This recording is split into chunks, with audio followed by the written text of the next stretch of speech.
Hello guys, welcome back to my channel outing with doctor junkie. तो आज के इस नए व्लॉग में हम करने जा रहे हैं साइकिल ट्रिप टू भर्तरी बाबा के मंदिर, जो कि अलवर से 38 किलोमीटर पड़ता है। जो कि सरिस्का को भी यही रास्ता सरिस्का को भी जाता है। सरिस्का ऑलमोस्ट वहाँ से 2-3 किलोमीटर ही दूर है।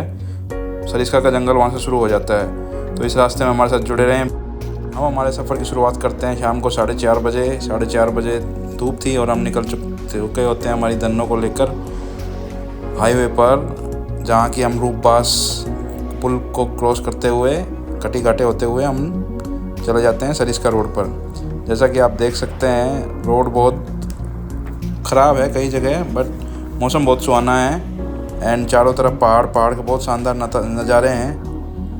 मुझे नहीं पता ये आपको नज़ारे कैसे लगते हैं, बट मुझे तो बहुत शांतिदेही लगते हैं, बहुत पीस मिलती है मुझे, and specially when I am doing cycling.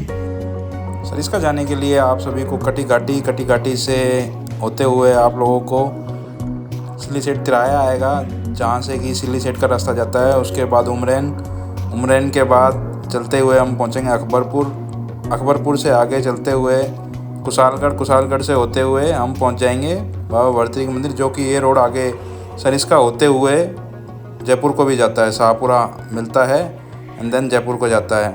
Road one way है, सिंगल लेन रोड है।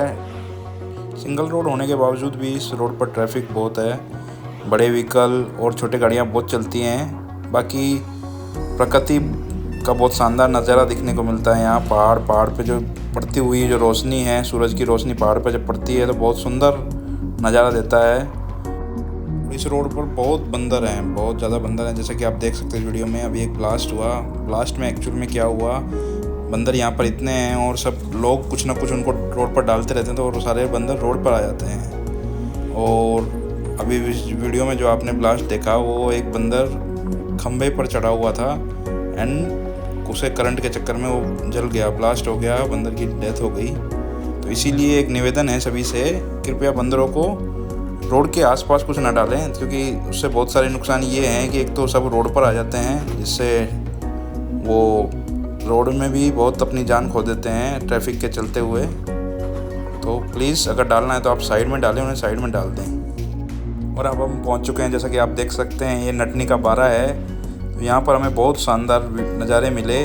नीचे इसमें झील है, पानी जा रहा है। यहाँ पर कछुए बहुत हैं, मैं आपको नीचे नहीं दिखा पाया, लेकिन जो शानदार नज़ारे हैं, सूरज यहाँ से बहुत प्यारा लग रहा है एंड जो सूरज की रोशनी जो पड़ रही है वो बहुत मन को मोहने वाली है। और यहाँ पर जैसा कि पानी को आप देख सकते हैं, पानी पर पूरी फाइटोप्लैंक्टन की लेयर बिछी हुई है वेजिटेशन की, जिसकी वजह से पूरा पानी हरा हो रखा है। एंड जैसा कि आप देख सकते हैं, जब पहाड़ों पर रोशनी गिरती है, सूरज की रोशनी, तो पहाड़ बहुत सुंदर लगते हैं।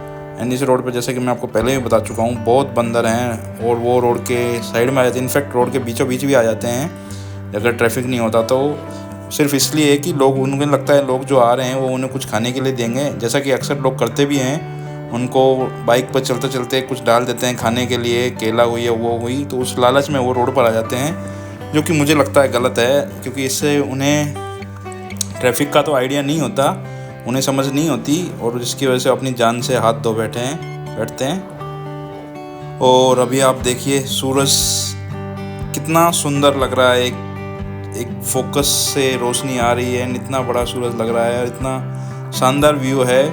रोड बहुत ख़राब था, इस जगह पे जाकर रोड इतना ख़राब हो गया था, बहुत ज़्यादा ख़राब था। सिंगल लेन रोड, वो भी इतना ख़राब। बाकी जो वातावरण और सूरज को देखने में जो आनंद था ना, उस आनंद ने इस रास्ते का थकान को महसूस नहीं होने दिया। अब कई लोग सोचते होंगे, यार आप इतनी साइकिलिंग करते हो, थकते नहीं हो क्या? देखो, थकान तो होती है, बट आपका अंदर का जो पैशन है वही आपको साइकिलिंग करा सकता है। अब ये साइकिलिंग का तो मैं इतना आदी हो चुका हूँ, मुझे साइकिल पर पर्सनली इतनी थकान महसूस नहीं होती। उससे ज़्यादा तो मैं इनफैक्ट एंजॉय करता हूँ साइकिल पर बैठे बैठे। मुझे कभी ऐसा बोरियत फील नहीं होती। जस्ट अपना एक ईयरफोन लो एंड उसमें कुछ भी अच्छा सुनते रहो एंड चलते रहो और नेचर को एंजॉय करते रहो। तो चलिए, अब हम कुछ ज्ञान और इतिहास की बात कर लेते हैं। जिस जगह हम जा रहे हैं, बाबा भर्तरी जी के मंदिर, उनके बारे में आपको कुछ इंटरेस्टिंग फैक्ट बताता हूँ। और मे भी बहुत सारे लोगों ने वो कहानियाँ सुन रखी हो, बट अगर नहीं सुन रखी तो इस वीडियो में बने रहें। इतिहास में ऐसा बताया जाता है कि बाबा भर्तृहरि जो थे एक्चुअल में उज्जैन के राजा थे। उज्जैन के राजा हुआ करते थे बाबा भर्तृहरि, और उनकी एक रानी थी, रानी पिंगला। वो अपनी रानी से बहुत प्यार करते थे। इनफैक्ट रानी भी बहुत प्यार करती थी उनको। एक टाइम तक उनकी दोनों की प्रेम कथा की मिसाल दी जाती थी कि वो दोनों अपने से इतना प्रेम करते थे एक दूसरे से कि रानी उनकी झूठी मौत की खबर सुन के उन्होंने खुद के भी प्राण त्याग दिए। ऐसा कहा जाता है एक बार राजा भर्तृहरि ने अपने मरने की झूठी खबर अपने सैनिक को दी कि जाके मेरी रानी को बता दो कि राजा शिकार खेलने गए थे तो उन्हें वहाँ शेर ने खा लिया। तो यह सुनकर रानी ने अपने प्राण भी त्याग दिए, वो उनसे इतना प्यार करती थी। जब राजा भर्तृहरि को पता लगा कि उनके झूठ बोलने पर उनकी रानी ने उनकी मौत खबर सुनकर अपने प्राण त्याग दिए, वह बहुत पछताए और बहुत रोए। तभी उसी समय बाबा गोरखनाथ उनके वन में पधारते हैं, उनके राज्य में पधारते हैं, और उन्होंने उनकी रानी को जीवित कर दिया।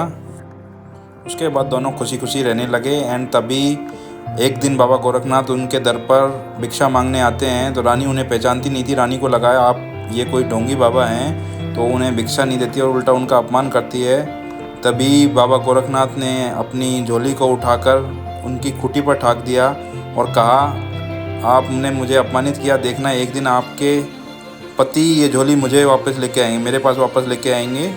कहानी में थोड़ा विराम दूंगा। जैसा कि आप देख सकते हैं हम कुशालगढ़ पहुंच चुके हैं और यहाँ से सरिस्का का जंगल शुरू हो चुका है। तो कहानी पर वापस आते हैं। उसके बाद राजा भर्तृहरि के दरबार में एक सुंदर घुड़सवार नौकरी करने के लिए आता है। वह उनको रानी के महल की चौकीदारी के लिए लगा देते हैं और वहीं पर वो घुड़सवार होते हैं। रानी उसको देखकर, वह बहुत सुंदर था, उसको देखकर रानी को उससे प्रेम हो गया और रानी ने उससे संबंध बनाने की कोशिश की। और जो घुड़सवार था वो अपनी प्रेमिका, जो कि एक वेश्या थी, उससे बहुत प्रेम करता था। अब होता ये है, एक दिन राजा भर्तृहरि शिकार खेलने के लिए जंगल में गए तो वहाँ उन्हें बहुत प्यास लगी और प्यास से वह बहुत तड़प रहे थे। तभी उन्होंने एक साधु को देखा। साधु ने उन्हें पानी भी पिलाया और साथ में ही एक अमर फल भी दिया और कहा, बेटा जो इसको खाएगा वो अमर हो जाएगा। तो राजा भर्तृहरि ने सोचा, मैं इसे खाकर क्या करूँगा, मैं अमर होकर क्या करूँगा, मैं मेरी रानी पिंगला को ये दे देता हूँ ताकि वो अमर हो जाएगी। रानी पिंगला ने राजा से लिया हुआ फल अपने प्रेमी घुड़सवार को दे दिया और सोचा कि मेरे प्रेमी के बिना मैं जिंदा रहकर क्या करूँगी। घुड़सवार ने वो फल लेकर अपनी प्रेमिका, जो कि वेश्या थी, उसको दे दिया। उन्होंने कहा कि उसके बिना जिंदा रहकर मैं क्या करूँगी। तो गाइस, जैसा कि आप देख सकते हैं ये भर्तृहरि का मेन एंट्रेंस गेट है जहाँ से भर्तृहरि के लिए शुरू हो जाता है। तो अब मैं कहानी पर वापस आता हूँ और आपको जल्दी कहानी सुनाता हूँ ताकि कहानी पूरी हो सके। तो उसके बाद जब उसको वेश्या को वो फल मिला तो उन्होंने सोचा कि मैं तो इस जीवन से वैसे ही परेशान हूँ, एक वेश्या के जीवन से, तो ये फल मैं मेरे राजा को दे देती हूँ। राजा को फल देने के बाद राजा को जब पता लगा कि यह फल तो वही है जो मैंने पिंगला को दिया था, तो राजा को बहुत दुख हुआ और राजा ने पूछा उससे कि पिंगला को ये फल तुमने यहाँ पर कैसे आया। तो उसे उसके भाई द्वारा जब बताया गया था कि रानी पिंगला के उस घुड़सवार के साथ संबंध है, तब राजा ने अपने भाई को देश निकाला दे दिया था। अब राजा को भर्तृहरि को अपनी बात पे बहुत अफसोस हुआ, तो उसने अपने भाई को वापस बुलाया और गद्दी पर बैठाया और खुद संन्यास ले लिया और वह निकल चुके। वह गोरखनाथ की लटकाई हुई उसी झोली को लेकर वापस बाबा गोरखनाथ के पास की शरण में निकल गए। और ये थी कहानी। आपको ये कहानी कैसी लगी? हो सकता है मैंने कुछ गलती की हो तो मुझे माफ़ करना, बाकी मैंने जो हो सकता है वो बेस्ट अपनी कहानी सुनाई। अब हम जैसा कि देख सकते हैं ये रोड मेन जयपुर जाने वाले रोड से हटकर बाबा भर्तृहरि को जाता है, कि जो कि वहाँ से 2 किलोमीटर और अंदर है मेन रोड से। यह रोड सिंगल रोड है, बट यहाँ पर इतना ट्रैफिक नहीं है, बट यहाँ बंदर बहुत है। तो आप जब भी आएँ तो बहुत देख के आएँ, सोच के आएँ कि बंदरों से कैसे बचना है आपको, और अपने खाने पीने की चीज़ें, जो संभालने की चीज़ें, उनको संभाल कर रखें। अगर उनके लिए ही लाए हैं तो भी आप संभाल के उनको डाल सकते हैं। वैसे वो किसी को नुकसान नहीं पहुंचाते हैं, लेकिन उन्हें लगता है हर चीज़ उनके खाने के लिए ही है। और हम पहुंच चुके हैं बाबा भर्तृहरि के मंदिर। जैसा कि आप देख सकते हैं, ये हमने दर्शन किए बाबा भर्तृहरि के। उसके बाद हमने थोड़ा सा फ़ोटोशूट भी की बाबा भर्तृहरि के मंदिर के बाहर। और यहाँ पर नेटवर्क बिल्कुल भी नहीं आ रहा था। ये बाबा के मंदिर के अंदर का नज़ारा है बाबा भर्तृहरि के मंदिर का। आपको ये मंदिर कैसा लगा कमेंट सेक्शन में ज़रूर बताना। और आप बहुत सारे लोग आ चुके होंगे। दर्शन करने के बाद हम निकल चुके वापसी की ट्रिप हम आपको नहीं दिखा पाए। और ये रहे वापसी पहुंचने के बाद के रिकॉर्ड। हमें इस सफ़र में टोटल 4 घंटे 15 मिनट लगे और टोटल 78.26 किलोमीटर हुए। तो आपको ये वीडियो कैसी लगी? Thank you for watching us and please subscribe to our channel and also follow us on Instagram। Thank you for watching.